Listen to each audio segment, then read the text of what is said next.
បាទសួស្តីអ្នកទាំងអស់គ្នាប្លង់វិញគឺស្អាតមែនតើបើសិនជាយើងអត់បាន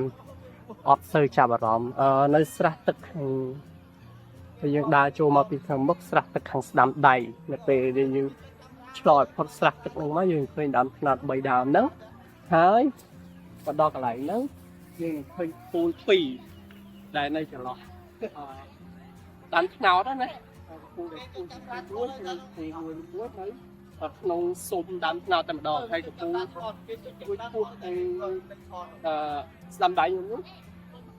គឺនៅខាងក្រែមណាគឺនៅខាងនេះមកខាងដើមថ្នោតដែលតែទៀតយកទៅឲ្យទៅចឹងហើយផងនេះអាចតែមកដឹងថាមានអ្នកថតបានច្រើនចឹងតែថ្ងៃហ្នឹងខ្ញុំបានជួយថតនោះគឺគាត់បានទៅឆ្លោះឡើងទៅថតចេះផងនេះស្អាតមែនតើយើងទៅប្រចាំអារម្មណ៍ដែរវិសាដើរថតស្រះទឹកអីចឹងអញ្ចឹងបើអ្នកទាំងអស់គ្នាបានមកលេងជួយថតគឺទៅនេះហើយអាច comment ឬក៏ផុសឲ្យគ្នាយើងបានឃើញផងអញ្ចឹងតាមដាននៅវីដេអូបន្ត